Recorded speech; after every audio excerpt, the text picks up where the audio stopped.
I am the youngest of 4 siblings. I'm the only one who doesn't remember our mother before her schizophrenic break because I was only 18 months old at the time. All of my siblings remember my mother when she was sane, and all of my siblings remember our father before our mother divorced him and destroyed our family.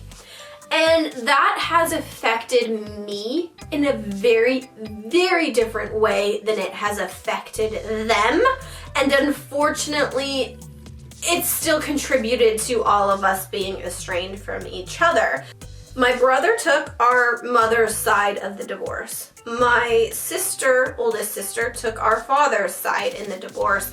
And then our middle sister never picked a side. She just kind of went with the majority. And then I was the one who chose to reject both sides. I did not like our mother. I didn't like our father. And then my relationship with my siblings was kind of a casualty in all of it. So unfortunately, because the divorce caused such a rift within our family and everybody picked their own side, none of my siblings even talk to each other anymore, and all of us have been estranged from each other.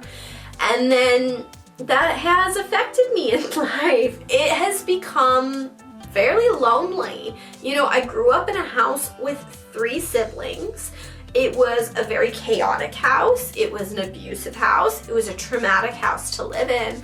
And my siblings and I fought like dogs, and they would always pick on me because I was the youngest. I was the easiest target. And I also would react. I would get very, very angry, and I would fly back at them. I would bite, I would claw, I would kick, I would punch, I would do anything I could. I was like a stray cat. I was scrappy, and I would defend myself. And I think part of that it contributes to why my siblings and I don't talk to anymore, because I didn't really see them as protectors or caretakers. I saw them as people just like other kids at daycare and school that were trying to attack me, trying to negatively affect me. And I did see them side with our parents, who were not good to me. Our parents were awful to me. And just seeing them take any sort of side with our parents, our brother taking our mother's side, our sister taking our dad's side, I didn't really like that, because then they would gang up on me, with our parents included. And then I was always the odd man out because I was the youngest. I was the most trigger happy. I was the most reactive, and I didn't have anybody in my corner. I didn't have either of our parents in my corner. I didn't have any of my siblings in my corner. I was on my own. And that essentially was a benefit to me. So when I was 18, I lived with my aunt and uncle, but when I was 20 years old, I went and got my own apartment. None of my siblings lived on their own at 20 years old. All of my siblings dropped out of college. I was the only one who never went to college. I went and got a job instead. I was the youngest to have a full-time job and my own apartment out of my siblings. I had the least amount of debt because I never took out student loans. I was the first to get married as well, and I'm the only one who owns a house. Yeah, it's tough. Money's really tight. We are struggling, but I'm the only one who owns a house. So when you compare where I am at in life to where my siblings are at in life, my brother still lives with our mother. He's never gonna have a girlfriend, never gonna have a job, never gonna have a car, never gonna have his own place. My oldest sister was having some alcoholic issues, and now nobody knows where she's at. She's cut off entire contact with our family. And then the middle sister, who we think might have the schizophrenia and is really in a negative self-destructive cycle right now. I'm the only one who's doing anything positive with my life. I'm the only one who is trying to, I guess, make a difference, or trying to get my voice out there, trying to tell our story. Because my sisters always wanted to tell our story. When we were younger, we always thought, well, we could write a book, or we could write a screenplay, write a movie. Like, our story needs to be told. It needs to be out there. People need to understand what can happen when you're raised by mentally ill parents, and what true mental illness actually looks like. And so, in a way, I want to get our story out there for them as well, because they are the casualties of this situation and of this kind of parental abuse. And I do miss my sisters. I don't miss my brother. I never had a good relationship with my brother. I never liked him. We never really got along. The only thing we ever really enjoyed doing was like playing video games when we were little.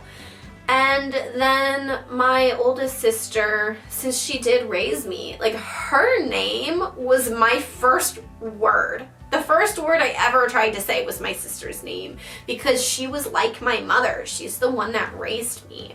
And I had the best relationship with her growing up. And I did really see her as a mother figure and as a protector for a while, until I was in high school.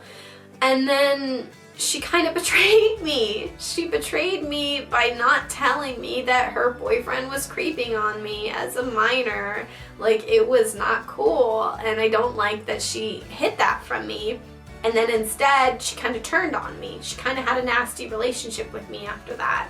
And then my other sister, she was always in her own little world. She was never nice to me. She was mean to me. I never had a really good relationship with her. I always had a relationship because we were close in age and close in proximity, and we lived together for a while, but we were never really close. And so I'm at a point where I have moved on with my life. I've done something with my life. I'm trying to do something with my life. I'm trying to get ahead in life if I can. And I see my siblings as a casualty, and I feel bad for them. But at the same time, I know it's better for me to not have their negative influences in my life, and I know it's better to not allow them to take me down with them. It's better for me to prop myself up and have positive interactions with the people around me, have good relationships with the people around me. And if that means cutting out my parents, cutting out my sisters, cutting out my brother, cutting out everyone in my life who isn't going to be good to me, that's what I need to do. But it can be lonely at times. For a while, the only person I had contact with was my grandmother. After my Aunt Heidi died, the only one I talked to was my grandmother. And then after my grandmother died, I had really nobody. My sister told me that my grandma had died, but like, we didn't really have much of a relationship at that point. And then my other aunt came back into the picture. She started messaging me. She started, talking about grandma, and I said, hey, send me one of grandma's quilts to finish. Like, if she had any unfinished quilts, I want to finish them for her. She was always taking care of everybody. She always wanted the best for everyone, for me, and we had bonded about quilting when I was a kid. So I told her, yeah, send me grandma's stuff. And so she started sending me some stuff, grandma's quilts, and we started talking again. And it's been good to have a relationship with my aunt again, because I hadn't really talked to her much for a while after I moved out of my father's house, because she and my other aunt didn't really get along, the one I lived with. So I do have, at this point, one connection left to my family. And that's where I need to be. I need to only have that one connection, because that's a good connection. We've been supportive of each other. We've been talking about good, positive things. And we haven't been blaming, and we haven't been nasty, and there's no toxicity between my aunt and I. So it's good to have her back in my life.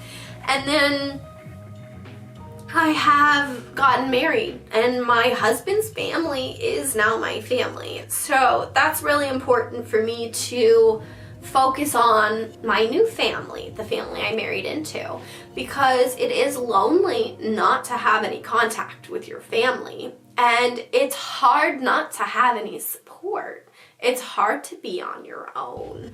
And I think about all my siblings are really kind of on their own. Even my brother who lives with our mother, he's on his own in that house. She is not on his side. She is tormenting him. She is medicating him. That's a very lonely existence. And I just don't know what the future looks like. I only see it getting worse for them. And I do feel bad that my siblings are in that position. But I also know it's almost entirely my parents' fault. If you guys are estranged from your own siblings and you have your own situations going on, I'd love to hear about them. If it's your parents' fault, let me know. If it's just the siblings' fault, let me know. If everybody is just awful towards each other, let me know. But there's a lot that goes into family estrangement. There's a lot that goes into sibling estrangement, and it's a complicated story. It's not easy, and there are lasting effects from it.